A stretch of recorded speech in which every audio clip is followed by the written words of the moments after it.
दोस्तों, महाभारत में द्रौपदी के चीरहरण के अध्याय में कई कहानियां और प्रतीकात्मक अर्थ छुपे हुए हैं। जैसे कि चीरहरण के समय श्री कृष्ण इतनी देर से क्यों आए, द्रौपदी की साध्वी से युद्ध कौन सा कर्ज श्री कृष्ण पर था, और द्रौपदी की साध्वी इतनी लंबी कैसे हो गई।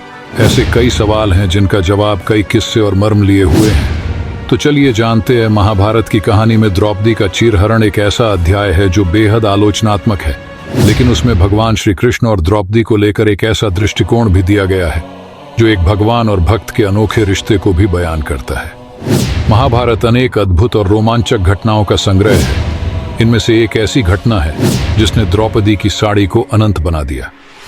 लेकिन उससे पहले जानते हैं कि श्री कृष्ण और द्रौपदी से युद्ध, यह घटना एक भगवान और भक्त के रिश्ते को कैसे दिखलाती है। जब युधिष्ठिर द्रौपदी को दांव में हार गए और दुष्टांत शासन द्रौपदी को बालों से पकड़कर घसीटते हुए लाकर सभा में उसका अपमान कर रहा था, तो द्रौपदी ने सभा में बैठे सभी बद्ध बुजुर्गों से मदद की गुहार लगाई। लेकिन भीष्म, पितामह, द्रोणाचार्य और विदुर जैसे न्यायकर्ता और महान लोग भी अन्याय होते देख भी मुंह झुकाए बैठे रह गए।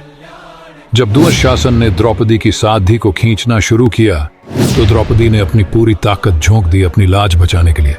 लेकिन जब वह सफल नहीं रही तो उसने श्री कृष्ण को पुकारना शुरू किया। वह पूरे विश्वास और आत्मसमर्पण के साथ श्री कृष्ण को गुहार लगाती रही और उसे यकीन था कि श्री कृष्ण अवश्य आएंगे। जब द्रौपदी ने अपनी आखिरी आशा के साथ भगवान कृष्ण की शरण ली तो भगवान कृष्ण ने द्रौपदी की प्रार्थना का उत्तर दिया और उसकी साड़ी को अनंत बना दिया। दुशासन द्रौपदी की साड़ी खींचता गया, लेकिन साध्वी खत्म होने का नाम ही नहीं ले रहे थे। अंततः दुशासन थक कर बेहोश हो गया।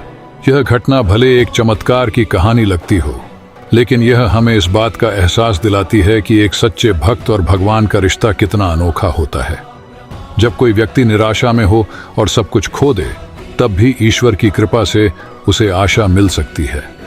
द्रौपदी की साड़ी की कहानी इस बात को दर्शाती है कि पूरे विश्वास और आत्मसमर्पण के साथ ईश्वर की शरण में जाने वाले व्यक्ति की रक्षा हमेशा होती है। श्री कृष्ण लाज बचाने तब तक नहीं आए जब तक द्रौपदी ने पूरी आस्था के साथ श्री कृष्ण को खुद को सौंप नहीं दिया और यह सोचना शुरू नहीं किया कि अब जो कुछ भी है प्रभु तुम्हारे हाथ में है।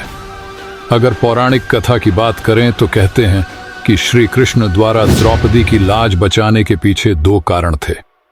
श्री कृष्ण ने द्रौपदी को जान पहचान होने के कारण कोई लाभ नहीं दिया था, बल्कि द्रौपदी को उसके ही दो पुण्य कार्यों के फलस्वरूप ये मदद की थी कि उसकी साध्वी अनंत जितनी लंबी हो गई थी।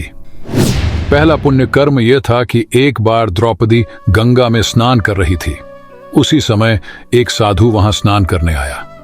स्नान करते समय साधु की लंगोट पानी में बह गई। वह इस अवस्था में कहीं भी नहीं जा सकता था, इसलिए वह एक झाड़ी के पीछे छिप गया। द्रौपदी ने जब साधु के इस तरह झाड़ी में छिपने का कारण जाना तो उसने अपनी साड़ी से लंगोट के बराबर कोना फाड़कर उस साधु को दे दिया, जिससे उसने प्रसन्न होकर द्रौपदी को आशीर्वाद दिया।